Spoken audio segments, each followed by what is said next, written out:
তো এই যে বিশাল এক কর্মযজ্ঞ তোমরা শেষ করেছো, আল্লাহর কালামকে তোমরা হেফজ করেছো, এখানেই শেষ নয়। This is just beginning.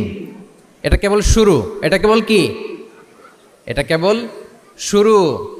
এই যে মাইল ফলক তোমরা স্পর্শ করেছো, এরপরে অনেক দূর তোমাদেরকে যেতে হবে। মাইলস টু গো, অনেক দূর যেতে হবে। এখন যেটা তোমাদের করতে হবে, কনসিস্টেন্ট রিভিশনে থাকতে হবে, মোরাজা করতে হবে এই কোরআনকে। এই কোরআনকে হেফজ করে ফেলা এটা সহজ, কিন্তু এটাকে টিকিয়ে রাখা বড্ড কঠিন। আমরা অনেক হাফেজে কোরআনদের সাথে পরিচয় হয়, তারা বলে যে শেখ হেফজ করেছিলাম কিন্তু এখন মনে নাই, ভুলে যায়। তো হেফজ করে ফেলাটা সহজ, কিন্তু এটা সিনায় রাখা মরণ অবধি, যতদিন দুনিয়াতে বেঁচে থাকি ঠিক ততদিন এই কোরআনকে প্রিজার্ভ করা, সিনাতে রাখা, এটা বড্ড কঠিন, অনেক বড় চ্যালেঞ্জ এটা তোমাদের জন্য। সো এই continuous revision of the holy Quran, এটা তোমাদের লাগবে। আল মুদাওয়ামাতু আলা কিরাআতিল কোরআন, প্রতিদিন ডেইলি বেসিসে এটা তোমাদের ডেইলি ওজিফা করে নিতে হবে। আমি সম্মানিত অভিভাবকবৃন্দ যারা আছেন তাদেরকেও বলবো যে এটা একটা টিম ওয়ার্ক, আপনাকেও হেল্প করতে হবে এখানে। আপনার বাচ্চা কোরআন তেলাওয়াত করবে, আপনাকে শোনাবে, আপনি তাদেরকে শোনাবেন। এই টিম ওয়ার্কের মধ্য দিয়ে এই কোরআন প্রিজার্ভ হবে, এটা থাকবে। এটা বড্ড জটিল। কোরআন হেফজ করা সহজ, কিন্তু এটাকে ধরে রাখা খুবই কঠিন।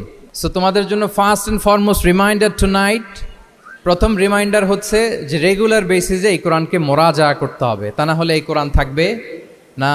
এবং আল্লাহ রাসূল সাল্লাল্লাহু আলাইহি ওয়া আলিহি ওয়াসাল্লাম তিনি ওসিয়ত করেছেন, তিনি বলেছেন তাআহাদুল কোরআন ফা ইন্নাহু আশাদ্দু তাফাল্লুচান মিনাল ইবিলি ফি উকুলিহা। তোমরা কোরআনকে ডেইলি রিভাইজ করো।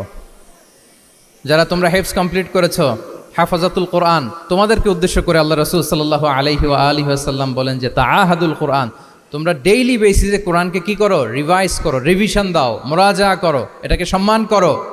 ফা ইন্নাহু আশাদ্দু তাফাল্লুচান মিনাল ইবিলি ফি উকুলিহা, কেননা পোষ মানানো হয়নি এরকম কোনো বন্য উট যদি এটা রশি ছেড়ে দেওয়া হয়, এটা যেমনি ছুটে পালায়, দৌড়ে পালায়, এটারে ফিরে আনা যেমনি কঠিন, কোরআন হেফজ করার পরে, মুখস্থ করার পরে কেউ যদি ভুলে যায়, ওইটারে আবার রিভাইভ করা তার চেয়েও বেশি কঠিন। তো এই জন্য ডেইলি বেসিসে রিভাইজ করতে হবে। এবং আল্লাহ রাসূল সাল্লাল্লাহু আলাইহি ওয়া আলিহি ওয়াসাল্লাম তিনিও যাতে ভুলে না যান, বারবার কোরআন পড়তেন, বারবার রিভাইজ করতেন। রাসূল সাল্লাল্লাহু আলাইহি ওয়াসাল্লামের কষ্ট হয়ে যেত, ফলে আল্লাহ তাআলা বলেছেন লা তুহাররিক বিহি লিসানাকা লিতা'জালা বিহি ইন্না আলাইনা জামাআহু ওয়া কুরআনা ফাইদা ক্বরানাহু ফাত্তাবি' কুরআনা। নবী, আপনি তাড়াহুড়ো করে, এত কষ্ট, এত প্রেশার আপনার উপর নেওয়ার দরকার নেই, আমি আপনাকে পড়িয়ে দেব। জিবরিল যখন পড়ে শুধু ফলো করেন সেটা, একবার পড়ে নিন, মুখস্থ আমি আল্লাহ করে দেব। সানুকরিউকা ফালা তানসা, আপনি আর ভুলবেন না।